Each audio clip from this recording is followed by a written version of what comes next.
कुछ दरख्त हैं जो ताक रहे हैं, एक पहाड़ है जो टूट रहा है, एक कब्र है जिसकी मिट्टी अभी सूखी नहीं है, एक घर है इन पहाड़ों के बीच जो ईंट और गारे का है, टीन से लदा हुआ, आंसुओं में लिपटा हुआ, एक परिवार है बिलख रहा है, पिता बेसुध हैं, भाई कभी दुखी होता है, कभी गर्व जताता है कि मेरे भाई ने आतंकियों से लड़ते हुए लोगों की जान बचाने के लिए अपनी जान दी। ये आदिल की कहानी है, अनंतनाग के आदिल की, उन 26 लोगों में शामिल जो अनंतनाग हमले में मारा गया।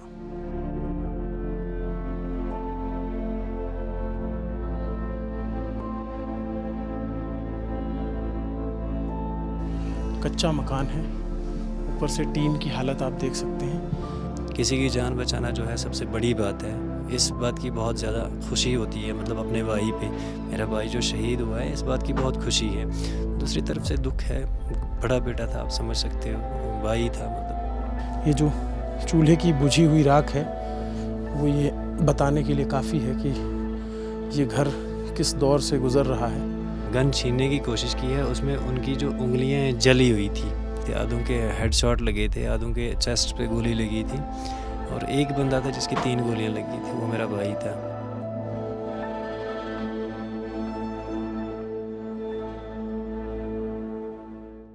पहलगाम के हमले में जिन 26 लोगों की जान गई उनमें 25 कश्मीर से बाहर के लोग थे। उसमें एक कश्मीरी सैयद आदिल हुसैन शाह जो 28-30 साल जिसकी उम्र थी, जो घोड़ा चलाता था, मजदूरी करता था।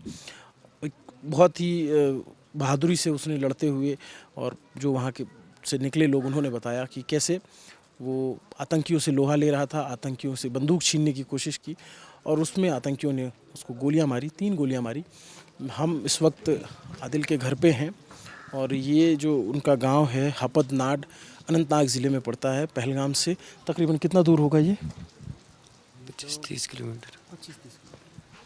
अभी उनके घर में मातम पसरा हुआ है। एक छोटा सा घर है, कुछ ईंट का ढांचा है जिस पे प्लास्टर तक नहीं है, जिसमें टीन शेड लगी हुई है। उससे आप उनके आर्थिक स्थिति का अंदाज़ा लगा सकते हैं। और बाहर टेंट लगा हुआ है जिसमें परिवार के लोग बैठे हैं। उनके पिताजी हैं, इनके छोटे भाई हैं। आप लोगों को कब पता चला? हमको शाम को जब हमने लोकल से कंफर्म करवाया तो शाम को पता चला कि इनकी डेथ हुई है। आपसे बड़े थे वो? जी जी, मेरे से बड़े थे वो। तो वहाँ उनका खुद का घोड़ा चलाते थे या मजदूरी करते थे? नहीं नहीं, वो मज़दूरी करते थे वहाँ पे। खुद का घोड़ा नहीं है, वहीं के घोड़े होते थे, वो मज़दूरी करने जाते थे। यहाँ से वो मजदूरी करने जाते थे? जी जी, यहाँ से बहुत सारे लोग जाते हैं, गाँव के पूरे लड़के जो है जाते हैं वहाँ पे, वो भी जाता था। अच्छा, फिर उस दिन आप तक कब सूचना आई? एक्चुअली क्या हुआ उस दिन, वो सुबह जब घर से निकलता था तो हम उसको तकरीबन शाम को ही कांटेक्ट करते थे। 5 बजे के बाद वो वहाँ से निकलते थे, 6-7 बजे वो घर पहुँचते थे। उस दिन का भी यही सीन है। सुबह जब वो मॉर्निंग में यहाँ से घर से निकले तो घर वालों को बोला था, मैं तो काम से निकल गया था, घर वालों को बोला था कि मैं शायद जा रहा हूँ काम पे। तो 2 बजे के आसपास, 2 से 3 के दौरान ये मसला हुआ, 2 बजे से 3 बजे के दौरान। तो फिर घर वालों ने मुझे फ़ोन किया कि ऐसे ऐसे मसला हुआ, भाई को फ़ोन करो, वो उसका फ़ोन नहीं लग रहा है, कहाँ है क्या है। वो भी पहलगाम में गया था, हालात थोड़े ख़राब हुए हैं, आप देखो। तो मैंने काफ़ी मतलब कोशिश की उनको मतलब कांटेक्ट करने की, तो 4-5 बजे तक उनसे कोई कांटेक्ट जो है नहीं हो पाए। तो 5 बजे के बाद उनका फ़ोन जो है 5 बजे तक उनका फ़ोन नेटवर्क से बाहर आ रहा था। उसके बाद स्विच ऑन हुआ, फ़ोन गया, लेकिन बेल गई, लेकिन कॉल रिसीव नहीं हुई। मैंने 3 कॉलें की, फिर नॉट रीचेबल हुआ। 10-15 मिनट बाद फिर फ़ोन खोला, मैं कंटिन्यू कॉल कर रहा हूँ, तब से फ़ोन रिसीव नहीं हुआ शाम तक। शाम को फिर मैं यहाँ पे फ़ादर को लेके लोकल पुलिस स्टेशन अशमुकाम गया। वहाँ पे मैंने मिसिंग रिपोर्ट जो है वो रखी। फिर वहाँ से वापस घर पहुँचा। फिर लोकल से मैंने पहलगाम में कंफर्म करवाया। उन्होंने बोला कि हाँ, एक लोकल बॉडी भी है इनमें से, तो जिनका नाम सैयद आदिल हुसैन शाह है। फिर वहाँ पे पता चला। फिर मैं वहाँ पे पहलगाम जब पहुँचा हॉस्पिटल, तो उन्होंने उनको एम्बुलेंसेस में शिफ्ट कर दिया था श्रीनगर के लिए, SMHS के लिए। तो फिर मैं भी उनके साथ वहाँ पे श्रीनगर पहुँचा। तो फिर वहाँ पे जो है हम फैमिलीज़, जो इन लोगों की डेड बॉडीज़ मतलब 26 हैं टोटल, जो इनकी फैमिलीज़ थी। तो मैं भी एक फैमिली था, मैं भी उनके साथ था, हम सारे लोग बैठे थे। एक लेडीज़ जो है वो बहुत ज़्यादा रो रही थी। तो मैंने उनको बोला, मैंने बोला मैम थोड़ा सब्र कर लो, ज़्यादा मत, आप कब से रो रहे हो, ज़्यादा मत रो, इनमें जो ये बॉडीज़ है इनमें मेरा भी भाई है, थोड़ा क्या है अपने आप को मजबूत कर लो। तो फिर उनके कहने के मुताबिक फिर उन्होंने ही मुझे मतलब डिटेल से बोला कि एक मेरे जब पापा को सर में गोली आई, वो नीचे गिरे, मैं उनके ऊपर गिरी पापा को बचाने के लिए, एक लोकल आए, उन्होंने मेरी बाजू पकड़ी और मुझे वहाँ से निकालने की कोशिश की, आप अपनी जान बचाओ, ये मर चुके हैं, आपके बाप मर चुके हैं, आप वहाँ से निकलने की मतलब मुझे निकालने की कोशिश की। और जैसे ही मैं वहाँ से मैं पीछे मुड़ के देखा और वो झगड़ा कर रहा था, जो गन फाइटर थे उनके साथ झगड़ रहे थे। तो झगड़ते उन्होंने किया है क्या, 3 जो है उनके सीने में, 2 एक गले में है, 2 सीने में और एक बाजू पे 3-4 गोलियां मारी हैं उनको उन्होंने। जी ये आपको लेडी ने बताया? हाँ, ये लेडी ने बताया। और जब हमने फिर लास्ट में जब उनका मतलब पोस्टमार्टम वगैरह अंदर ले गए उनको, जब उनको दिखाया, मैंने उनको बोला कि मुझे देखना है मतलब ज़ख्म कहाँ कहाँ पे लगा है, तो वही बराबर था, एक यहाँ पे गोली लगी थी, 2 चेस्ट में थी और एक जो ये बाजू है इसकी खाली हड्डी बची थी, गोश्त नहीं था, उधर ही गिर गया कहीं पे। आप उनके पिताजी हैं, क्या नाम है आपका? सैयद हैदर शाह। आपकी आखिरी बातचीत क्या हुई थी उनसे? बस कल सुबह जब यहाँ से गए तो मैंने देखे हैं, बस बोला इतना कि मैं काम पे जाऊँगा। बस फिर जब ये वाक़ा हुआ तो तब हमने सोचा कि ये, जब ने सुना कि वहाँ पे ऐसा हमला हो गया, वहाँ पे गोलियाँ चल गई, तो हमने फ़ोन करना शुरू किया, लेकिन नेटवर्क नहीं थी। जब बाद में 4-5 साढ़े 4 भी हो गए तो नेटवर्क नहीं था। फिर 4:30 के बाद फ़ोन खुल गया और हमने फ़ोन किया, लेकिन फ़ोन कॉल जाती रही, लेकिन उसने उठाया नहीं। हमने सोचा कि ये पता नहीं आर्मी के पास है या पुलिस वालों के पास इसका फ़ोन है, इसलिए ये नहीं उठाता है। तो फिर ऐसे करते करते जब फ़ोन ही नहीं किसी ने उठाया तो शाम हो गई। फिर बाद में शाम को हमने थोड़े इधर से अशमुकाम थाने में गए, वहाँ पे रिपोर्ट रखी और उसके बाद उन्होंने फिर हमको वापस भेज दिया घर। उनके साथ गए वहाँ? नहीं, फिर मैं नहीं गया, इन्होंने मुझे नहीं जाना दिया। फिर ये मेरे चचेरे भाई हैं वो गए और ये भी गया उनके साथ। ये 4-5 बंदे गए जिन्होंने पहलगाम में हॉस्पिटल में उसको देखा। तो फिर ये ले गए उसको श्रीनगर में, फिर श्रीनगर में उसका पोस्टमार्टम किया गया और फिर पोस्टमार्टम करके सुबह उनको सलामी दी गई। फिर सलामी के बाद कम से कम 1 बजे यहाँ पे ये पहुँचा है, इसकी बॉडी। आदिल के कितने भाई बहन हैं? आदिल की 3 बहनें हैं और 2 भाई हैं। मजदूरी करते हैं? हाँ, ये मजदूरी करते हैं। एक लड़का ये मजदूरी करता है, दूसरा घर में ही होता है। कभी मजदूरी दिन बना तो वो छोटा है, कभी मजदूरी दिन, कभी घर का काम, ऐसे ही चलता रहता है। सरकार के लोग आए आपके पास, उन्होंने कुछ आश्वासन दिया? जी आए तो मतलब सब लोग आए हैं, उन्होंने वही तो बस यही पूछा क्या हुआ क्या नहीं हुआ, कैसे हुआ, तो बस इतना ही है। और किसी ने जो भी आया उसी ने यही पूछा क्या हुआ है क्या। तो सरकार ने कुछ मदद का आश्वासन नहीं दिया? नहीं, अभी कुछ नहीं, किसी ने कुछ नहीं बोला, हमें नहीं पता है, कुछ नहीं बोला। वो जैसे जब वो वहाँ जाते थे पोनी चलाने के लिए, तो ऐसा भी है कि बहुत टाइम पे नेटवर्क नहीं रहता होगा उस जगह पे ऊपर जाके? मैं खुद वहाँ पे गया हूँ, बैसरन वैली में भी गया हूँ। वहाँ पे क्या है कि अगर आप अंदर जा रहे हो गेट से अंदर, आपका नेटवर्क नहीं लगेगा। गेट से बाहर निकलोगे तो थोड़े टाइम के लिए आपका नेटवर्क लगेगा, ठीक है। उसके बाद फिर 15-20 मिनट आप चलते रहो, कम से कम 2-3 किलोमीटर, उसके बाद फिर प्रॉपर नेटवर्क आता है। ऊपर जाना होता है पैदल चल के? जी वो कितना ऊपर होता है? बैसरन से वो तकरीबन 7 किलोमीटर का है। पैदल जाना होता है? जी नहीं, घोड़े से जाते हैं। टूरिस्ट लोग तो घोड़े से जाते थे और ये घोड़े वाले उनको पकड़ के ले जाते थे। हेल्पर जाते थे, बहुत सारे घोड़ों के साथ जाते थे। और इनको घोड़ा चलाने का कितना पैसा मिलता था? इनको ट्रिप के हिसाब से मिलता था। एक ट्रिप देने का उनको 300 मिलता था। दिन में 2 ट्रिप लग जाती थी, या एक भी किसी दिन डबल लग जाती थी। 300 के हिसाब से 300 पर ट्रिप मिलता था। शादी वादी हुई थी उनकी? हाँ, शादी हुई थी। एक बेटी मतलब जब उनकी डिलीवरी हुई थी तो उस टाइम डेथ हो गई थी, बच्चा कोई नहीं था। शादी हो गई थी आज से पहले 3-4 साल। पत्नी और बच्चे दोनों नहीं थे? नहीं, पत्नी है, बच्चा जो है बच्चा बाप के घर में इधर में। जी। तो यहाँ पे आपके जो ये इलाका है, इस इलाके में ऐसा पहले कभी इस तरीके की घटना नहीं हुई थी, टूरिस्ट को लेकर के अटैक, और फिर इस तरीके से आप लोगों को पहली बार तो लगा होगा कि ये कैसे हो गया, क्या हो गया? पहलगाम में आज तक ऐसा वाक़ा कभी नहीं हुआ टूरिस्ट को। ये तो ये टूरिस्ट की बहुत रेस्पेक्ट करते हैं, तहे दिल से हम उनका स्वागत करते हैं, हम इज़्ज़त करते हैं टूरिस्ट की। टूरिस्ट के साथ हमारा उठना बैठना है काफ़ी टाइम से। मतलब ये मेरे फादर साहब हैं, ये मतलब जब छोटे थे तब से, जब इनके वालिद साहब थे तब से जो है मतलब यात्रा के साथ हमारा उठना बैठना है, वहाँ पे जाना, मतलब यात्रा का जो है वो करना। ये भी 4 पैसे कमाते थे, वहाँ से हम भी खुश होते थे उनके साथ। मतलब इनके साथ हमारा पहले से ही लगा हुआ है, मतलब टूरिस्ट के साथ या यात्रा के साथ। यात्रा साल में ज़्यादा से ज़्यादा 2 महीना या 40 दिन या 30 दिन होती है, तो हम पूरे साल उनका वेट करते रहते हैं। यात्रा आएगी, हम चंदनवाड़ी जाएंगे, हम भी पैसे कमाएंगे, मतलब हमारा उनके साथ लगा रहता था। अब कुछ सालों से जो है टूरिस्ट मतलब बहुत अच्छा हुआ था, बहुत स्टैंड हुआ था थोड़ा, तो हमारा भी मतलब रोज़ी रोटी जो है चलती थी हमारी इनसे।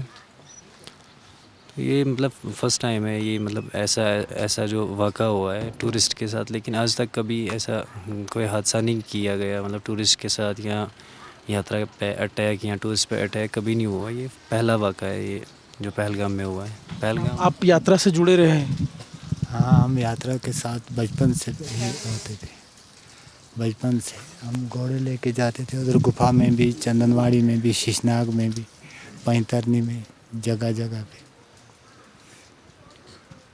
बचपन से ही मेरा यही काम है, घोड़े चला। है 3-4-5 साल से ये अब घर पे ही रहते थे, क्योंकि थोड़ा एज भी हो चुकी है और मतलब थोड़ा सेहत के हिसाब से भी ये 3-4 साल से नहीं जाते थे। अब वही जाता था, आदिल ही जाता था, क्योंकि घर का बड़ा बेटा वही था, वही कमाता था, वही जाता था। इनका सहारा जो था वही था। आपकी आखिरी बातचीत क्या हुई थी आदिल से? मॉर्निंग में जब मैं निकला, जब मॉर्निंग में मैं काम के लिए निकला, उनसे पहले जो है मैं निकला था काम पे, तो उनको मैंने देखा, उन्होंने बोला निकल रहे हो, बस इतना। मैंने चेहरा भी नहीं पूरा उनका देखा। अब इंसान को पता नहीं होता है ना कि क्या होगा, नहीं तो मतलब मैं उनको जाने नहीं देता, यहाँ मैं खुद भी काम पे नहीं जाता। तो सुबह जब मैं निकला, मैं उनसे पहले काम पे निकला, तो बस यही बात हुई है मेरी उनसे। और यही घर है, इसी में सब लोग रहते थे? ये इसी में?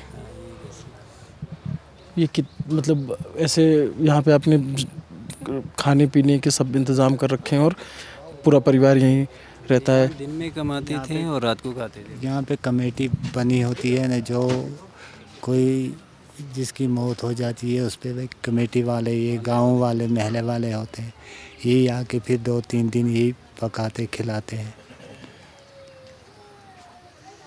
उसके बाद फिर खुद अपने कंधों पे बोर बन जाता है, फिर खुद करना पड़ता है। हाँ जी, देख सकते हो, ऊपर नीचे सब देख सकते हो, उतन बुंदा सी।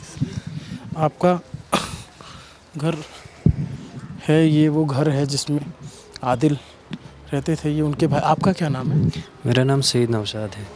सईद नौशाद। जी, मैं उनका छोटा भाई हूँ आदिल का।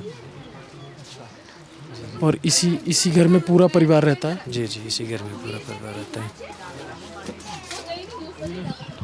एक पूरा पहाड़ी इलाका है और उसके बीच में जो है इस तरीके से यहाँ पे एक आप देख सकते हो कि मकान कैसा है। ज़्यादा घर की कंडीशन आपको इससे समझ में आ सकती है। ये ईंट की जो ईंटें हैं उसको मिट्टी से जोड़ा गया है, टीन शेडेड है। बारिश होती होगी तो क्या हाल होता होगा, बर्फ़ गिरती होगी तो क्या हाल होता होगा, आप घर की कंडीशन से अंदाज़ा लगा सकते हैं। ये छोटे छोटे कमरे हैं इस घर में और परिवार के लोग हैं। आदिल का कमरा यहीं पे है, उसकी कोई फ़ोटो है, तस्वीर है?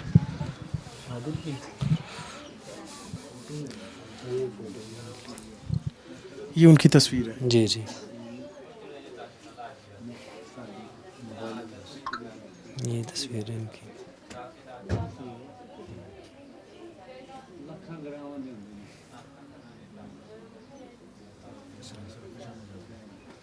ये लकड़ी का घर है। आप इस घर की घर मैं अंदर जाऊंगा तो रोशनी उतनी ही है जितनी में थोड़ा बहुत दिख जाए। ये एक कच्चा मकान है, ऊपर से टीन की हालत आप देख सकते हैं। इधर सारा लोगों के बैठने की जगह है। ये कच्चा मकान, यहाँ पे चूल्हा बनता है, यहाँ पे खाना बनाया जाता है। और आदिल के जाने के बाद से इस घर की हालत आप देख सकते हैं, कहने के लिए शब्द कम पड़ जाते हैं। ये चूल्हे की बुझी हुई ये जो चूल्हे की बुझी हुई राख है, वो ये बताने के लिए काफ़ी है कि ये घर किस दौर से गुज़र रहा है, किस मंज़र से गुज़र रहा है। मुश्किल से 1 कनाल में भी घर नहीं होगा, बहुत छोटा सा घर है। ये लोग यहाँ के ग्रामीण हैं, सामान्य ग्रामीण हैं, और यहीं पे रहते हैं, यहीं पे गुज़र बसर करते हैं। यहीं से थोड़ी दूर पे आदिल की कब्र बनाई गई है।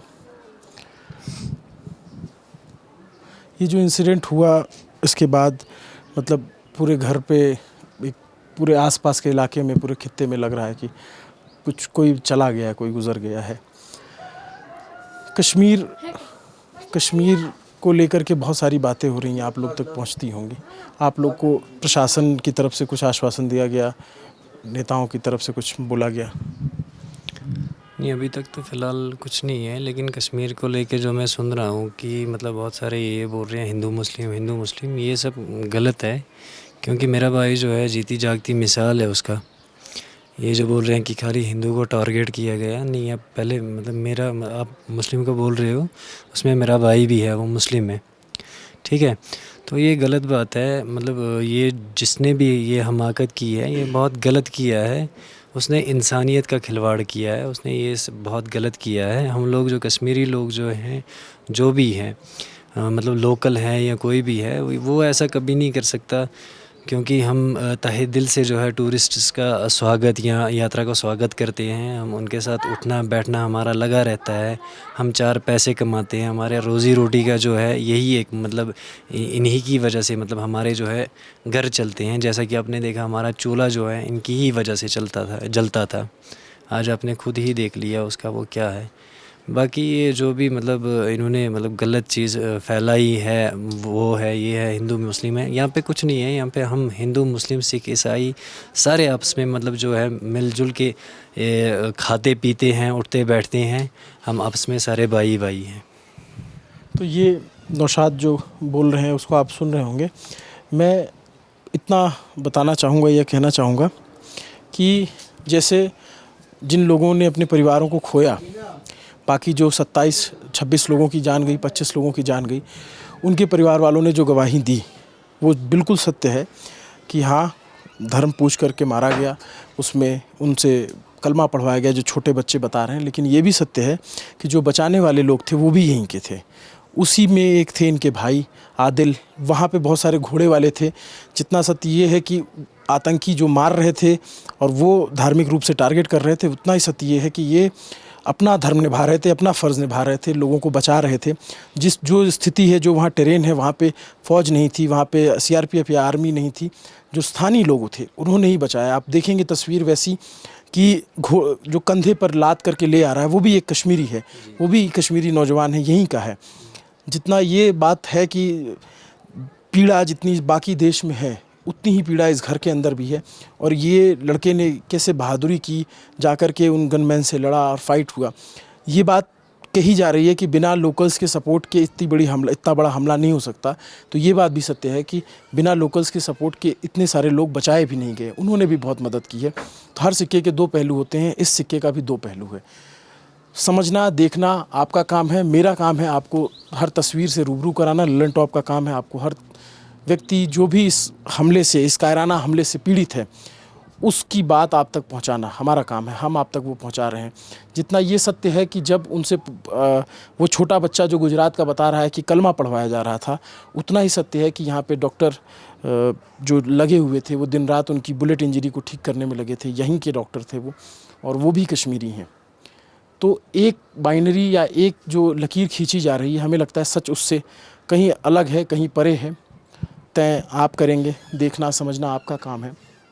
ये आदिल का घर है, जिस घर में वो रहता था, जिस घर में वो खेलता। मजदूर 300 रुपये की मजदूरी, दिन की 300 रुपये। अगर 2 ट्रिप लग गए घोड़े लेकर के, आप कभी पहाड़ों पे आएंगे, आप जाएंगे पैदल चढ़ेंगे तो सांस फूलती है, घोड़े लेकर के चलना। हिंदुस्तान से टूरिस्ट आते हैं, ये सबको पता है, पूरे हिंदुस्तान से, ऑल ओवर इंडिया से टूरिस्ट आते हैं, बाहर से भी फॉरेनर भी आते हैं। ये सबको पता है कि मतलब इनको ट्रिप का जो है 300 मिलता है, और क्या है कि मतलब ये घोड़े के साथ जाते हैं ऊपर। और यहाँ से जाने का किराया कितना लगता था?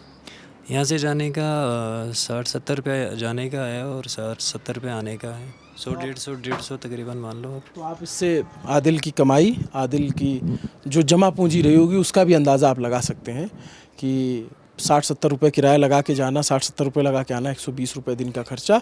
और एक बात और है, जो मतलब भाई मेरे हैं जो शहीद हुए हैं, उनकी मतलब जो उन्होंने हरकत की है उस पर मुझे फ़ख्र है, प्राउड फील करता हूँ कि मतलब मेरे भाई ने अगर किसी की जान बचाते बचाते अपनी जान दी है। मैं ये एक हिसाब से मतलब आप समझ सकते हो हमारा दुख जो है, हमारा जवान बेटा, घर का जवान जो है, जो घर का चिराग जो बुझा है, आप हमारा दुख समझ सकते हो। लेकिन दूसरी साइड से ये खुशी भी है जो कि मुझे मतलब किसी कश्मीरी ने नहीं बोला, या मतलब आदिल तो डेथ हो गई थी, ये मतलब टूरिस्ट्स ने बोला। जो टूरिस्ट फैमिली हमारे साथ श्रीनगर हॉस्पिटल में पूरे रात जब हम बातें करते रहे, तो उनके बोलने के मुताबिक कि इन्होंने बहुत मदद की हमारी, इन्होंने वहाँ से निकालने, क्योंकि वहाँ पे जो लोग थे हज़ारों में थे, ठीक है, तो हज़ारों को ये नहीं बचा पाए, मतलब उसमें से बहुत सारों को बचाने की कोशिश की, बहुत बच्चों को भी बचाने की कोशिश की, वहाँ से निकालने की कोशिश की।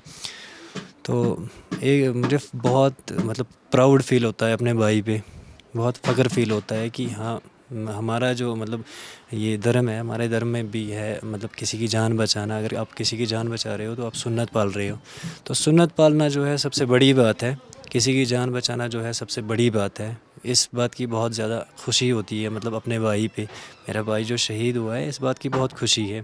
दूसरी तरफ से दुख है, बड़ा बेटा था, आप समझ सकते हो, भाई था मतलब। ये जो दुख इनका है, ऐसे ही 25 और परिवार हैं जिनके लोगों को मारा गया, जिनके लोगों को टारगेट करके किलिंग की गई, उनको सामने से बुलेट हिट की गई, हेडशॉट मारे गए उनको। ये अंदर अस्पताल के अंदर थे, अस्पताल के अंदर बॉडीज़ रखी थी। आप वहाँ का थोड़ा मंजर बता सकते हैं कि अंदर क्या हो रहा था उस समय? वहाँ पे क्या था कि मतलब जब हम वहाँ पे पहुँचे, बॉडीज़ वहाँ पे 26 टोटल थे, 25 उसमें मतलब JNK से बाहर थे, बाकी एक बंदा था, वो मेरा भाई था, वो JNK का था। लेकिन सबके जो है एक एक गोली लगी थी, आधों के हेडशॉट लगे थे, आधों के चेस्ट पे गोली लगी थी, और एक बंदा था जिसकी 3 गोलियां लगी थी, वो मेरा भाई था। एक गले में 2 चेस्ट, 4 गोलियां, एक गले में 2 चेस्ट में, और एक बाजू का जो ये गोश्त का एक टुकड़ा नहीं था, खाली हड्डी बची थी, गोश्त नहीं था उस पर। वो डॉक्टर्स ने भी देखा, और वो जब मैंने बहुत फ़ोर्स किया, वो अलाउ नहीं कर रहे थे, मैंने उनको फ़ोर्स किया, मैंने बोला नहीं मुझे देखना है भाई को। और जब वहाँ से लाया, फिर सुबह जब हमने गुस्ल दिया उनको, यहाँ पे जो गुस्ल दिया दफनाने से पहले, नहलाया, हाँ, जब उनको नहलाया तो उसमें हमें मतलब पूरा पता चला कि उन्होंने जब झगड़ा किया है फाइटर्स के साथ, तो झगड़ा करते समय उसने जब वो पकड़ा है, गन छीनने की कोशिश की, आतंकियों से। जी, गन छीनने की कोशिश की है, उसमें उनकी जो उंगलियां जली हुई थी, 4 उंगलियां जो हैं उनका मतलब ब्लैक कलर हो गया था यहाँ से, और जो इनका गोश्त था, गोश्त उठ गया था। लोग क्या बता रहे थे, कितने आतंकी थे? जो लेडीज़ थी, मतलब जो लोकल ये जो फैमिलीज़ थी, उनके कहने के मुताबिक उन्होंने बोला कि 2 लोग आए, 2 लोगों ने ये मतलब गोलियां बरसाना स्टार्ट किए, 2 लोग, जी। 3 को आइडेंटिफाई किया है भारतीय सेना ने, क्योंकि हो सकता है कि किसी ने 2 देखा हो, किसी ने 3। नहीं, मैं तो प्रेजेंट वहाँ पे नहीं था। तो जब हम फैमिलीज़ जब श्रीनगर हॉस्पिटल में बैठे थे तो एक लेडीज़ बोली कि मतलब मैंने उनको बोला आप बच गए, शुक्र है, ऊपर वाले का शुक्र है आपको बचाया, मतलब आप बच गए। बोला कि एक कश्मीरी ने बचाया। तो उनका कहना था कि मतलब 2 लोग जो है गोलियां बरसा रहे थे, उनका कहना है 2 लोग थे। तो वो जो हुआ है उसकी जांच चल रही है। सेना, सुरक्षा बल की तमाम एजेंसियां लगी हुई हैं उनको खोजने में, उनको ढूंढने में। बताया जा रहा है कि कोकरनाग के रास्ते वो जंगलों से आए और फिर इस तरीके से रेकी करके प्री प्लान्ड, बाकायदा कायदे से प्लान करके उनको हमला किया गया, उन पे अटैक किया गया। और अब उनका क्या एस्केप रूट था, ये इंटेल फेलियर है, ये जो सुरक्षा बल हैं उनका फेलियर है, ये सारे सवाल उठ रहे हैं। और इसके साथ साथ सवाल ये भी है कि वो अभी तक क्यों नहीं पकड़े गए, देश की जो सरकार है उसके प्रयास क्या चल रहे हैं, उसको लेकर के भी जो परिवार हैं वो उनकी बहुत सारी मांगें हैं कि उनसे उन जिन्होंने ये हरकत की है उनको सज़ा मिले। उनको हमारा भी यही मुद्दा है कि मतलब गवर्नमेंट से हमारी इल्तिजा है, रिक्वेस्ट है हमारी गवर्नमेंट से, ये जिसने भी हिमाकताना हरकत की है, जिसने भी ये गलत हरकत की है, उनको कड़ी से कड़ी सज़ा मिलनी चाहिए, ताकि ये मतलब पूरे हिंदुस्तान में, पूरे कश्मीर में या पूरे वर्ल्ड में मतलब ये आइंदा कभी मतलब ऐसा ना हो, किसी मासूम का कत्ल ना हो। जैसे मतलब मेरे मासूम भाई को मारा है, मेरे मासूम 25 भाइयों को मारा है, भाई मेरा ये भाई लेके 26 जैसे मेरे भाइयों को मारा है। ऐसा मतलब आइंदा कभी नहीं होना चाहिए था। उनको मेरी मोतबाना गुजारिश है गवर्नमेंट से, ठीक है, ये इस मसले का जो है इन्वेस्टिगेशन करनी चाहिए पूरा, ये जो है इनको कड़ी से कड़ी सज़ा मिलनी चाहिए। तो ये उनके भाई हैं और उन्होंने अपनी सारी बात रखी। आपको भी बहुत सारी बातें समझ में आ रही होगी कि कैसे वो लड़का बहादुरी से लड़ रहा था, बचाने की कोशिश की। उसको जब एक गोली लगी गले में, फिर जैसे बताया गया कि जो वहाँ के लोकल से बात कर रहे थे कि खुन्नस में 2-3 गोलियाँ और मारी और फिर वो उसकी जान गई। बाकी लोग भागे वहाँ से, बहुत सारे लोगों ने नीचे उतारने की कोशिश की, घोड़े वालों ने भी मदद की। क्या इन्वेस्टिगेशन होगा, कैसे जाँच आगे बढ़ेगी, ये देखने की बात है। लेकिन अभी का सच ये है कि इस घर में एक लड़का रहता था जो 300 रुपये की दिहाड़ी के लिए कम से कम 30 किलोमीटर जाता था। डेली 7 किलोमीटर ऊपर घोड़े को लेके आना। 2 राउंड हो गए तो 600 रुपये, नहीं तो 300 रुपये, 120 रुपये का किराया। इसमें गुजर बसर करने वाला एक लड़का यहाँ रहता था। ऐसे ही बहुत सारे परिवार, जो 25 लोग और थे, वो अपने अपने घरों की रोज़ी रोटी चला रहे थे, अपने बच्चों को पाल रहे थे। किसी की पत्नी के सामने किसी को मारा गया, किसी के बेटे के सामने किसी को मारा गया, और वो आज इस दुनिया में नहीं है। उनको मुखाग्नि दी जा चुकी है, उनका अंतिम संस्कार हो रहा है। इस घर में रहने वाला लड़का यहाँ से थोड़ी ही दूर पे दफन है, उसकी कब्र यहाँ पे है। ये बहुत बहुत ही क्रूर है। ये इंसानियत के ऊपर हमला है, ये इंसानियत के साथ की गई नाइंसाफ़ी है। और जिन्होंने किया वो हैवान से कम नहीं है। उनको जितनी कड़ी सज़ा मिले, उनको जितने जल्दी न्यूट्रलाइज़ किया जाए, उतना ही कम होगा। ये कश्मीर से ललन टॉप की ग्राउंड रिपोर्ट जारी है, और भी जगहों पे हम आप तक लेके चलते रहेंगे। जो सच है वो हम आपके सामने लाते रहेंगे, क्योंकि सच जो है वो एक आंख से नहीं दिखता, उसके लिए दोनों आंखें चाहिए। नमस्ते, मेरा नाम अभिनव पांडे है। मेरे साथ कैमरे के पीछे मेरे साथी राशिद हैं। देखते रहिए दी ललन टॉप। शुक्रिया।